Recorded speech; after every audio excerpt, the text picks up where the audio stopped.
ಶರಣ್ ರೀ ಎಲ್ಲರೂ ಹೆಂಗದಿರಿ? ಎಲ್ಲರೂ ಆರಾಮದಿರಿ ಅನ್ಕೊತೀನಿ. ಜವಾರಿ ಹುಡುಗಿ ಯೂಟ್ಯೂಬ್ ಚಾನಲ್ಗೆ ತಮ್ಮೆಲ್ರಿಗೂ ಸ್ವಾಗತ ಸುಸ್ವಾಗತ ರೀ. ನಾನು ಇವತ್ತೇನು ಮಾಡಾಕತ್ತೀನಿ ಅಂದರೆ ಕ್ಯಾರೆಟ್ ಹಲ್ವಾ ಮಾಡಾಕತ್ತೀನಿ. ಇದು ಡೆಲ್ಲಿ ಕ್ಯಾರೆಟ್ ರೀ. ಸಖತ್ ಸ್ವೀಟಾಗಿರುತ್ತೆ ರೀ ಈ ಕ್ಯಾರೆಟ್ ಅಂತೂ. ಅದಕ್ಕೆ ಇವಾಗ ಸೀಸನ್ ಇತ್ತರಲ್ಲ, ಅದಕ್ಕೆ 1 kg ತೊಗೊಂಬಂದು ನಾನಿಲ್ಲಿ ಕ್ಯಾರೆಟ್ ಹಲ್ವಾನ ಮಾಡಾಕತ್ತೀನಿ. ಬರ್ರಿ ನೋಡೋಣ ಹೆಂಗೆ ಮಾಡೋದು ಅಂಥೇಳಿ. ಫಸ್ಟಿಗೆ 1 kg ಕ್ಯಾರೆಟ್ ತೊಗೊಂಡ್ರಿ. ಹಂಗೆ ಇಲ್ಲಿ 1 ಕಪ್ ಅಷ್ಟು ಬಾದಾಮಿ ನೆನೆಸಿಟ್ಕೊಂಡು ಕಟ್ ಮಾಡಿ ಇಟ್ಕೊಂಡಿದ್ದೀನಿ ರೀ. ಅದನ್ನ ಸೈಡಲ್ಲಿ ಸಿಪ್ಪೆ ಎಲ್ಲ ತೆಗೆದು ಸೈಡಲ್ಲಿ ಕಟ್ ಮಾಡಿ ಇಟ್ಕೋಬೇಕು ರೀ. ಹಾಗೆ ಇಲ್ಲಿ ಏಲಕ್ಕಿ ಪೌಡ್ರನ್ನ ನಾನು ತೊಗೊಂಡಿದ್ದೀನಿ ರೀ, ಮತ್ತು ಗೋಡಂಬಿ ತೊಗೊಂಡಿದ್ದೀನಿ ರೀ, ಮತ್ತು ದ್ರಾಕ್ಷಿನ ತೊಗೊಂಡೇನಿ ರೀ. ಇದ್ರ ಜೊತೆಯಲ್ಲಿ ಹಂಗೆ 1 ಲೀಟ್ರ್ ಹಾಲು ಕೂಡ ತೊಗೊಂಡಿದ್ದೀನಿ. ಹಾಲಲ್ಲೇ ಚೆನ್ನಾಗಿ ಬೇಯಿಸಿದ್ರೆ ಟೇಸ್ಟು ಇನ್ನೂ ಚೆನ್ನಾಗಿರುತ್ತೆ ರೀ. ಕ್ಯಾರೆಟ್ನ ತುರಿದು ಇಟ್ಕೊಂಡಿದ್ದೀನಿ ರೀ.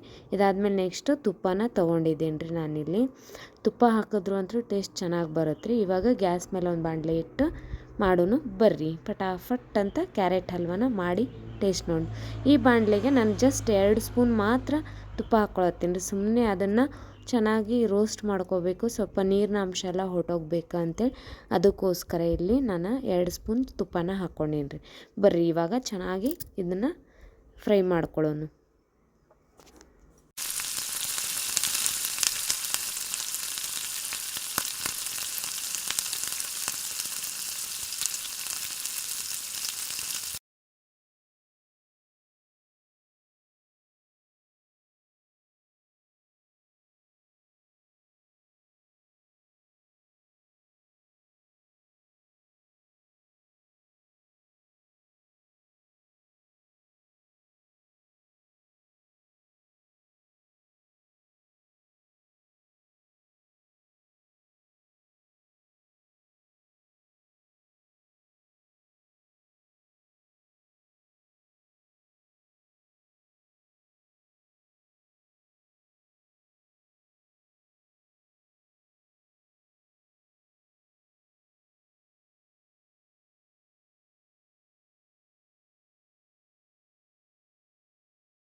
ನೋಡಿರಿ ಇಷ್ಟೊತ್ತು ಫ್ರೈ ಮಾಡ್ಕೊಂಡಿದ್ದಕ್ಕೆ ಇವಾಗ ಕಲರ್ ಚೇಂಜ್ ಆಗೈತಿ. ಇನ್ನೊಂದು 5 ನಿಮಿಷ ಮುಚ್ಚಿಟ್ಬಿಡೋಣ, ಇನ್ನೂ ಸ್ವಲ್ಪ ಚೆನ್ನಾಗಿ ಬೇಯತ್ರಿ. ಇವಾಗ ಕ್ಯಾಪ್ನ ತೆಗಿಯೋನು ಬರ್ರಿ, ಮುಚ್ಚಿರೋದು ನೋಡಿರಿ ಏನು ಸೂಪರಾಗಿ ಕಲರ್ ಬಂದೈತಿ. ಚಲೋ ಬಂದೈತಿ ಅಲ್ರಿ ಕಲರ್. ಹಿಂಗೆ ಈಗ ಇದೆಲ್ಲ ಆದಮೇಲೆ ಇದಕ್ಕೆ ನಾವೇನು ಹಾಕ್ಬೇಕಂದ್ರೆ ರೀ, ಈಗ ಹಾಲು ಅದೆಲ್ಲ ಹಾಕ್ಕೊಂಡ್ರಿ. ಇವಾಗ ಎಲ್ಲ ಒಂದು ಕಡೆ ಮಾಡ್ಕೊಂಬಿಡೋಣ. ಫಸ್ಟು ತಳ ಏನಾರು ಹಿಡ್ದಿತ್ತಂದ್ರೆ, ಹೊತ್ತಿತ್ತಂದ್ರೆ, ಸೀದೋಗಿತ್ತಂದ್ರೆ ಅಂತೀವಲ್ಲ, ಹಾಗೇನಾರು ಆಗೈತೇನ ಅಂತ ನೋಡ್ಕೋಬೇಕ್ರಿ ಕ್ಲೀನಾಗಿ. ಹಾಗೇನೋ ಆಗಿಲ್ಲ ಅಂತಂದರೆ ಎಲ್ಲ ಒಂದು ಸ್ವಲ್ಪ ಕೈ ಆಡಿಸ್ಕೊಂಡು ಇನ್ನೊಂದು ಸಾರಿ ಎಲ್ಲ ನೋಡಿಕೊಂಡು ನೀರು ಅದು ಖಾಲಿ ಆಗೈತೋ ಇಲ್ಲೋ ಅಂತ ನೋಡಿಕೊಂಡು ನಾವು ಇದಕ್ಕೆ ಹಾಲನ್ನ ಹಾಕ್ಕೊಳ್ಳೋಣ್ರಿ. ನಾನು ಅವಾಗೆ ತೊಗೊಂಡಿದ್ದೇನೆ ರೀ ಹಾಲು, ಅದು ಫುಲ್ಲು ನಾನಿಲ್ಲಿ ಹಾಕಾಕತ್ತೀನಿ ರೀ. ಇದಕ್ಕೆ ನಾನು ಹಾಲು ಮಿಕ್ಸ್ ಮಾಡ್ಕೊತೀನಿ ನೋಡಿರಿ. ಇವಾಗ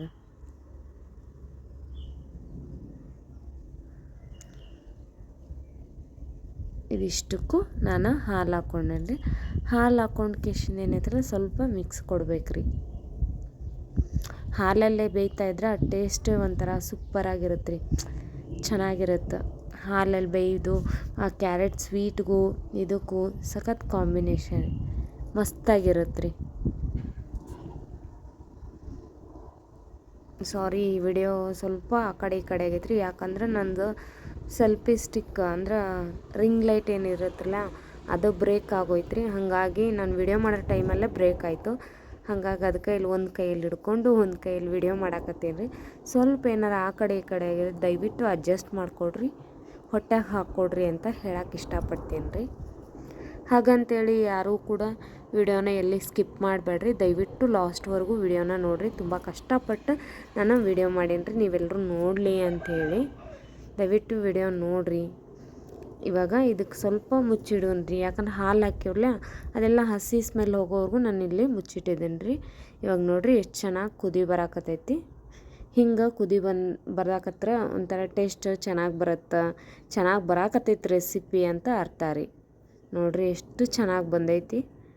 ಹಿಂಗೆ ಮೇಲಿಂದ ತೆಗಿತಾ ಇದ್ರಿ ಅದು ಎಷ್ಟು ಚೆನ್ನಾಗಿ ಕಾಣಿಸುತ್ತೆ. ಆ ಕಲರ್ ನೋಡಿದ್ರೇ ಗೊತ್ತಾಗ್ಬಿಡುತ್ತೆ ರೀ.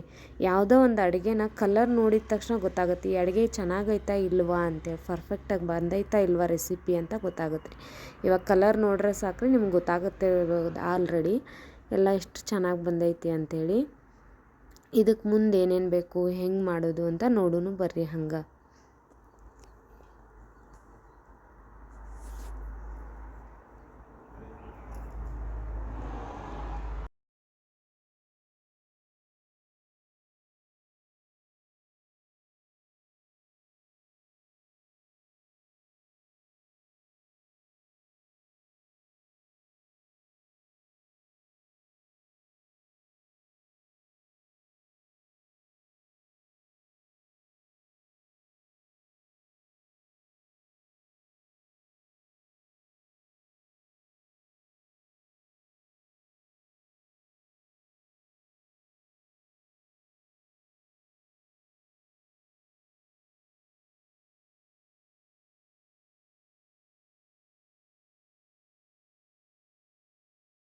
ಇನ್ನು ಸ್ವಲ್ಪ ಹಾಲೈತ್ರಿ, ಆ ಹಾಲು ಕಮ್ಮಿ ಆಗೋವರೆಗೂ ಒಂದು ಸ್ವಲ್ಪ ಉರಿಯಲ್ಲಿ ಬೇಯಿಸೋಣ್ರಿ.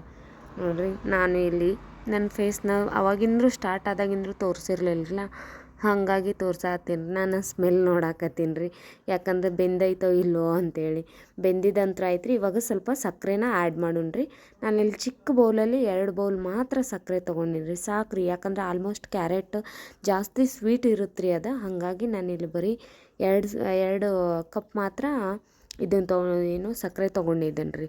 ಅಷ್ಟು ಜಾಸ್ತಿ ಸ್ವೀಟ್ ತಿನ್ನಬಾರ್ದು ರೀ, ಆದಷ್ಟು ಕಡಿಮೆಯಲ್ಲೇ ಸ್ವೀಟ್ ತಿನ್ನಬೇಕು. ಇವಾಗ ಬರ್ತಾ ಇರೋ ಕಾಯಿಲೆಗಳು, ಏನು ತಿಂದಿಲ್ಲ ಅಂದರೂ ಕಾಯಿಲೆ ಬರುತ್ತೆ, ತಿಂದರೂ ಕಾಯಿಲೆ ಬರುತ್ತೆ. ಬಟ್ ಆದಷ್ಟು ನಮ್ಮ ಹೆಲ್ತ್ನ ನಾವು ಸರಿ ಇಟ್ಕೋಬೇಕಲ್ಲ. ಹಾಗಾಗಿ ಜಾಸ್ತಿ ನಮ್ಮ ಮನೆಯಾಗ ಶುಗರ್ ಕೂಡ ಇಷ್ಟಪಡಲ್ಲ, ಹಂಗಾಗಿ ನಾನು ಇಲ್ಲಿ ಕಡಿಮೆನೇ ಯೂಸ್ ಮಾಡಕತ್ತೀನಿ ರೀ. ನಿಮ್ಗೇನಾದರೂ ಜಾಸ್ತಿ ಬೇಕು, ನಾವು ಸಕ್ಕರೆ ಜಾಸ್ತಿ ತಿಂತೀವಿ ಅನ್ನಂಗಿದ್ರೆ ನೀವು ಇನ್ನೂ ಸ್ವಲ್ಪ ಜಾಸ್ತಿನ ನಿಮ್ಮ ಟೇಸ್ಟಿಗೆ ತಕ್ಕನಂಗೆ ನೀವು ಹಾಕ್ಕೋಬೋದು. ಬಟ್ ಈ ಥರ ಒಂದು ಸರಿ ಮಾಡಿ ನೋಡಿರಿ, ಅದು ಈ ಕ್ಯಾರೆಟಲ್ಲಿ ಮಾಡಿ ನೋಡಿರಿ. ಈ ಚಳಿಗಾಲದಲ್ಲಿ ಇದು ಸೀಸನ್ ಇರುತ್ತೆ ರೀ ಕ್ಯಾರೆಟ್, ಡೆಲ್ಲಿ ಕ್ಯಾರೆಟ್ ಚೆನ್ನಾಗಿರುತ್ತೆ ಟೇಸ್ಟ್. ನೀವು ಒಂದು ಸರಿ ಮನೆಯಲ್ಲಿ ಟ್ರೈ ಮಾಡಿ ನೋಡಿರಿ. ಇವಾಗ ಸಕ್ಕರೆ ಹಾಕಿದ್ದಾಯ್ತು ರೀ, ಅದೆಲ್ಲ ಸ್ವಲ್ಪ ನೀರು ಬಿಟ್ಕೊಳ್ಳುತ್ತೆ ಸಕ್ಕರೆ. ಆ ನೀರಿನ ಅಂಶ, ಹಾಲು ಎಲ್ಲ ಒಂದು ಸ್ವಲ್ಪ ಹೋಗೋವರೆಗೂ ಸ್ವಲ್ಪ ಹೊತ್ತು ಹೀಗೆ ಕೈ ಆಡಿಸ್ಕೊಂತ ಇರಬೇಕು ರೀ.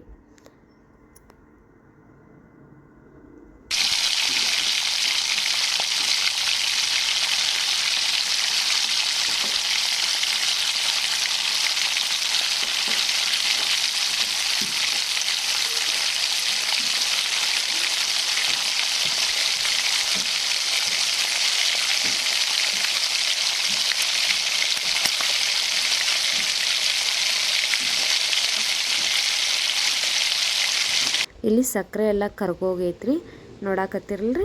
ಇವಾಗ ನಾನು ಇದಕ್ಕೆ ಏನು ಮಾಡಾಕತ್ತೀನಿ ಅಂದ್ರೆ, ಆವಾಗಲೇ ಬಾದಾಮಿ ತೋರಿಸಿದ್ದನ್ನೇ ಕಟ್ ಮಾಡಿ ಇಟ್ಕೊಂಡಿದ್ದೆ, ಅದನ್ನ ಇದಕ್ಕೆ ಆ್ಯಡ್ ಮಾಡ್ತೀನಿ ರೀ. ಯಾಕಂದ್ರೆ ಅದು ಸ್ವಲ್ಪ ಇದ್ರ ಜೊತೆಲಿ ಬೆಂದ್ರೆ ಇನ್ನೂ ಸ್ವಲ್ಪ ಟೇಸ್ಟು ಚೆನ್ನಾಗಿರುತ್ತೆ. ಹಾಗಾಗಿ ಇದ್ರ ಜೊತೆಗೆ ಏಲಕ್ಕಿ ಪೌಡ್ರನ್ನ ನಾನು ಇದಕ್ಕೆ ಆ್ಯಡ್ ಮಾಡ್ಕೊಳಕತ್ತೀನಿ ರೀ. ಯಾಕಂದ್ರೆ ಸ್ವಲ್ಪ ಅದ್ರ ಜೊತೆ ಬೇಯ್ತಾ ಇದ್ರೆ ಟೇಸ್ಟು ಚೆನ್ನಾಗಿ ಬರುತ್ತೆ ಮತ್ತು ಸ್ಮೆಲ್ಲು ಚೆನ್ನಾಗಿ ಬರುತ್ತೆ ರೀ. ಹಾಗಾಗಿ ಅದಕ್ಕೆ ನಾನಿಲ್ಲಿ ಎರಡೂ ಹಾಕ್ಕೊಂಡು ಸ್ವಲ್ಪ ಹೊತ್ತು ಕೈ ಆಡಿಸ್ಕೊಂತ ಇರ್ತೇನೆ ರೀ. ಯಾಕಂದರೆ ಇವಾಗ ಹಾಲು ಮತ್ತು ಸಕ್ಕರೆ ಮೆಲ್ಟ್ ಆಗಿಬಿಟ್ಟೈತಿ, ಎರಡೂ ಕೂಡ ಕಡಿಮೆ ಆಗೈತಿ. ಹಾಗಾಗಿ ಮತ್ತೆ ಏನು ತಳ ಸೀದು ಹೋಗಬಾರ್ದು, ಹೊತ್ತಿ ಹೋಗಬಾರ್ದು ಅಂತ ಹೇಳೋಕ್ಕೋಸ್ಕರ ನಾನಿಲ್ಲಿ ಕೈ ಆಡಿಸ್ಕೊಂತ ಇರ್ತೇನೆ ರೀ. ಹೊತ್ತಿ ಹೋದ್ರೆ ಮತ್ತೆ ಟೇಸ್ಟ್ ಡಿಫ್ರೆಂಟ್ ಬಂದುಬಿಡುತ್ತೆ ರೀ, ತಿನ್ನೋಕ್ಕಾಗಲ್ಲ, ಆ ಥರ ಆಗ್ಬಿಡುತ್ತೆ, ಸ್ಮೆಲ್ ತುಂಬ್ಕೊಂಡ್ಬಿಡುತ್ತೆ. ಅದಕ್ಕೋಸ್ಕರ ಸ್ವಲ್ಪ ಹೊತ್ತು ಹಿಂಗೆ ಕೈ ಆಡಿಸ್ಕೊಂತ ಇರಬೇಕು ರೀ.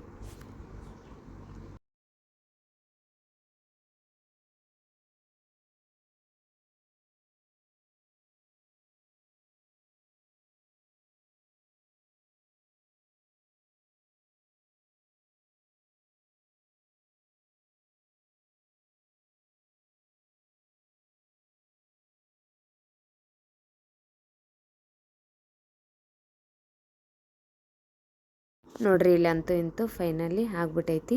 ನಾನು ಸ್ವಲ್ಪ ನೋಡಾಕತ್ತೀನಿ, ಹಂಗೆ ಮಸ್ತಾಗಿ ಬಂದೈತೆ ನೋಡ್ರಿ. ನಂಗಂತೂ ಸಖತ್ ಇಷ್ಟ ಆಯ್ತು ರೀ, ಸೂಪರಾಗಿ ಬಂದೈತೆ. ಏನಂದ್ರೆ ಪೇಷನ್ಸ್ ಇರಬೇಕು ರೀ, ತಾಳ್ಮೆ ಅನ್ನೋದು ಜಾಸ್ತಿ ಇರಬೇಕು. ಯಾಕಂದ್ರೆ ಅದು ಸ್ವಲ್ಪ ಜಾಸ್ತಿ ಟೈಮ್ ತೊಗೊಳುತ್ತೆ ರೀ ಇದು. ಹಾಗಾಗಿ ತಾಳ್ಮೆ ಇದ್ರೆ ಸಖತ್ತಾಗಿ ಮಾಡ್ಬೋದು ರೀ. ಸೂಪರಾಗಿ ಬಂದೈತೆ ರೀ ನೋಡಿರಿ. ಕಲರ್ ಮಾತ್ರ ಸೂಪರಾಗಿ ಐತ್ರಿ, ನೋಡಿದ್ರೇ ತಿನ್ನಬೇಕು ಅನ್ನಿಸ್ತೈತಿ. ಇನ್ನು ಸ್ವಲ್ಪ ಹೊತ್ತು ರೆಡಿ ಟು ಈಟ್ ಅಂದ್ರೆ ರೆಡಿ ಆಕೈತಿ, ನಾವು ತಿನ್ಬೋದು ಅಂತ. ಮಸ್ತ್ ಬಂದೈತೆ ನೋಡಿರಿ, ಸಖತ್ತಾಗಿ ಬಂದೈತಿ. ದಯವಿಟ್ಟು ನೀವು ತಪ್ಪದಿರ ಈ ಚಳಿಗಾಲ ಸೀಸನಲ್ಲಿ ಮಾಡಿಕೊಂಡು ತಿನ್ನಿರಿ. ಹಂಗೆ ಇದಕ್ಕೆ ಒಗ್ಗರಣೆ ಕೊಡೋಣ. ಒಗ್ಗರಣೆ ಅಂದರೆ ಸಾಸಿವೆ ಜೀರಿಗೆ ಅಲ್ಲ ರೀ. ಇಲ್ಲಿ ನಾನು ತುಪ್ಪ ಹಾಕ್ಕೊಂಡೀನಿ. ಅದಕ್ಕೆ ಕ್ಯಾಶು ಮತ್ತು ದ್ರಾಕ್ಷಿನ ಹಾಕ್ಕೊತೀನಿ. ಗೋಡಂಬಿನ ಸುಮ್ಮನೆ ಸ್ವಲ್ಪ ಗೋಲ್ಡನ್ ಕಲರ್ ಬರೋವರೆಗೂ ಫ್ರೈ ಮಾಡ್ಬೇಕು ರೀ, ಒಂಚೂರು ಕಲರ್ ಚೇಂಜ್ ಆಗೋವರೆಗೂ. ಅದಾದಮೇಲೆ ಒಂಚೂರು ಕಲರ್ ಚೇಂಜ್ ಆಗಿದ್ದ ತಕ್ಷಣ ಗ್ಯಾಸ್ ಆಫ್ ಮಾಡಿಕೊಂಡು ನಾವು ದ್ರಾಕ್ಷಿನ ಆಮೇಲೆ ಹಾಕ್ಬೇಕು ರೀ. ಯಾಕಂದ್ರೆ ದ್ರಾಕ್ಷಿ ಹಾಕ್ಬಿಟ್ರೆ ಆ ಬಿಸಿ ಒಳಗಡೆ ಎಲ್ಲ ಒಂಥರ ಆಗೋಗ್ಬಿಡುತ್ತೆ ರೀ. ಅದಕ್ಕೋಸ್ಕರ ಕೆಲವೊಬ್ರು ದ್ರಾಕ್ಷಿ ಇಷ್ಟಪಟ್ಟು ತಿನ್ನಂಗಿದ್ರೆ ಹಾಕ್ಕೊಡ್ರಿ. ಕೆಲವೊಬ್ರು ಇಷ್ಟಪಡಲ್ಲ ಬೇಡ ನಮಗೆ ದ್ರಾಕ್ಷಿ ಏನಾಗಿದ್ರೆ ಸ್ಕಿಪ್ ಮಾಡಿಕೊಡ್ರಿ, ಅದರಲ್ಲಿ ಏನಿಲ್ಲ. ನಿಮ್ಗೆ ಹೆಂಗೆ ಇಷ್ಟನೋ ಹಂಗೆ ಮಾಡಿಕೊಡ್ರಿ. ನನಗಂತೂ ದ್ರಾಕ್ಷಿ ಇಷ್ಟ ಅದ್ರ ಜೊತೆ ಹಾಕ್ಕೊಂಡು ತಿನ್ನೋಕ್ಕೆ, ಅದಕ್ಕೆ ನಾನು ಇಲ್ಲಿ ಆ್ಯಡ್ ಮಾಡ್ಕೊಂಡೀನಿ. ನಿಮಗೆ ಬೇಡ ಅಂದರೆ ನೀವು ಬಿಡಿರಿ, ಬರೀ ಕ್ಯಾಶು ಅಷ್ಟೇ ಹಾಕ್ಕೊಂಬಿಡ್ರಿ. ನಾನಿಲ್ಲಿ ಕ್ಯಾಶು ಸ್ವಲ್ಪ ಅದು ಸ್ವಲ್ಪ ಹಾಕಿ, ನಿಮಗೆ ಬೇಡ ದ್ರಾಕ್ಷಿ ಬೇಡ ಅಂದರೆ ಸ್ವಲ್ಪ ಕ್ಯಾಶುವನ್ನ ಜಾಸ್ತಿ, ಬಾದಾಮಿನ ಸ್ವಲ್ಪ ಜಾಸ್ತಿ ತೊಗೊಂಬಿಡ್ರಿ. ನೋಡಿರಿ ಇವಾಗ ಕಲರ್ ಚೇಂಜ್ ಆಗೈತಲ್ಲ, ಗೋಲ್ಡನ್ ಕಲರ್ ಬರೋವರೆಗೂ ಎಣ್ಣೆಲೆ ಕೈ ಬಿಡದಿರಂಗೆ ಫ್ರೈ ಮಾಡ್ಕೋಬೇಕು ರೀ. ಯಾಕಂದ್ರೆ ಎಷ್ಟೇ ಸ್ಲಿಮ್ ಆಗಿಟ್ರು ಬೇಗನೆ ಹೊತ್ತಿ ಹೋಗುತ್ತೆ ರೀ. ಉರಿ ಸಣ್ಣ ಇಟ್ರು ಬೇಗ ಹೊತ್ತಿ ಹೋಗುತ್ತೆ. ಹಾಗಾಗಿ ನಂದು ಬೇರೆ ಸೆಲ್ಫಿ ಸ್ಟಿಕ್ ಇಲ್ಲ, ಇವತ್ತು ಕೈಯಲ್ಲೇ ಹಿಡ್ಕೊಂಡು ಮಾಡ್ತಾಯಿದ್ದೀನಿ. ಸ್ವಲ್ಪ ಆ ಕಡೆ ಈ ಕಡೆ ಆಗ್ಬೋದು ಅಂದ್ಕೊತೀನಿ. ನೋಡಿರಿ ಇವಾಗ ನಾನು ಇಲ್ಲಿ ಸ್ಲಿಮ್ ಉರಿಯಲ್ಲೇ ಇಟ್ಕೊಂಡು ಇದು ಮಾಡಿದ್ನಿ. ಇವಾಗ ಗ್ಯಾಸ್ ಆಫ್ ಮಾಡ್ತೀನಿ. ಇದ್ರ ಜೊತೆಲೇ ದ್ರಾಕ್ಷಿನ ನಾನು ಆ್ಯಡ್ ಮಾಡ್ಕೊತೀನಿ. ಯಾಕಂದ್ರೆ ಬಿಸಿ ತುಪ್ಪ ಇರುತ್ತಲ್ಲ ಅದರಲ್ಲೇ ಅದನ್ನ ಹುರ್ಕೊಂಡ್ರೆ ಸಾಕ್ರಿ. ಜಾಸ್ತಿ ಉರಿಯಲ್ಲಿಟ್ಟು ಏನು ಹುರ್ಕೊಳ್ಳೋದೇನು ಬೇಡ್ರಿ. ಆಫ್ ಮಾಡಿ ಸುಮ್ಮನೆ ಒಂದು 2 ನಿಮಿಷ ಹಂಗೆ ಕೈ ಆಡಿಸ್ಬಿಟ್ಟು ತೆಗೆದ್ರೆ ಸಾಕ್ರಿ. ದ್ರಾಕ್ಷಿನ ಫ್ರೈ ಮಾಡಬಾರ್ದ್ರಿ ಯಾವತ್ತೇ ಆಗಲಿ. ಅದಕ್ಕೋಸ್ಕರ ನಾನು ಇಲ್ಲಿ ದ್ರಾಕ್ಷಿನ ಫ್ರೈ ಮಾಡ್ಕೊಳಕತ್ತಲ್ಲ. ಗೋಡಂಬಿ ಮಾತ್ರ ಸಖತ್ತಾಗಿ ಕಲರ್ ಬಂದ್ರಿ. ದ್ರಾಕ್ಷಿ ಗೋಡಂಬಿ ಎರಡೂ ಕೂಡ ಇವಾಗ ಫ್ರೈ ಮಾಡ್ಕೊಂಡಿದ್ದಾಯ್ತು ತುಪ್ಪದಲ್ಲಿ. ನೋಡಕತ್ತಿರಲ್ಲ ಎಷ್ಟು ಚಂದ ಕಲರ್ ಬಂದೈತೆ. ಇದನ್ನು ಇವಾಗ ಏನು ಕ್ಯಾರೆಟ್ ಹಲ್ವಕ್ಕೆ ಆ್ಯಡ್ ಮಾಡ್ಕೊಂಡು ಬರ್ರಿ. ನೋಡಿರಿ ಇವಾಗ ಕ್ಯಾರೆಟ್ ಹಲ್ವಕ್ಕೆ ನಾನು ಹಾಕ್ಕೊಂಡಿದ್ದಂತ್ರ ಆಯ್ತು ರೀ. ಇದಕ್ಕೆ ಸ್ವಲ್ಪ ಮಿಕ್ಸ್ ಮಾಡೋಣ್ರಿ. ಅದೆಲ್ಲ ತುಪ್ಪ ದ್ರಾಕ್ಷಿ ಗೋಡಂಬಿ ಎಲ್ಲನೂ ಮಿಕ್ಸ್ ಮಾಡಿದ್ರೆ ಚೆನ್ನಾಗಿರತ್ತೆ, ಇನ್ನೂ ಟೇಸ್ಟು ಸೂಪರಾಗಿ ಬರತ್ತೆ ರೀ. ಇವಾಗ ನೋಡಿರಿ ನಾನಿಲ್ಲಿ ಮಿಕ್ಸ್ ಮಾಡಾಕತ್ತೀನಿ. ಮಿಕ್ಸ್ ಮಾಡೋ ಇವಾಗ ಇದ್ದಿದ್ದು ಸ್ಮೆಲ್ ಒಂಥರ ಘಮ ಅಂತ ಬರಾಕತ್ತೈತ್ರಿ. ಫೈನಲ್ ಟಚ್ ಕೊಡ್ತೀವ್ರಲ್ಲ ನಾವು, ಅದೇ ಸೂಪರ್ ರೀ. ಅಡುಗೆಗೇನಾದರೂ ಮನಸ್ಸಿಂದ ಖುಷಿಯಾಗಿ ಅಡುಗೆ ಮಾಡಿರಿ, ಯಾವ ಅಡುಗೆ ಕೂಡ ಚೆನ್ನಾಗಾಗುತ್ತೆ. ನಾನಿಲ್ಲಿ ಒಂದು ಬೌಲಿಗೆ ಸರ್ವ್ ಮಾಡೀನಿ, ಟೇಸ್ಟ್ ಮಾಡೋಣ ಬರ್ರಿ. ಕರೆಂಟ್ ಹೋಗಿತ್ತು, ಅದಕ್ಕೆ ನಾನು ಹೊರಗೆ ಬಂದು ಟೇಸ್ಟ್ ಮಾಡಿ ರಿಸಲ್ಟ್ ಹೇಳಾಕತ್ತೀನಿ. ಸೂಪರಾಗೈತೆ ರೀ. ನನಗಂತೂ ಇಷ್ಟ ಆಯಿತು. ನೀವು ಕೂಡ ಮಾಡಿಕೊಡ್ರಿ, ತಿನ್ಕೊಡ್ರಿ. ಮತ್ತು ಮುಂದಿನ ವೀಡಿಯೋದಾಗ ಸಿಗ್ತೀನಿ ರೀ. ಅಲ್ಲಿವರೆಗೂ ಧನ್ಯವಾದ ರೀ.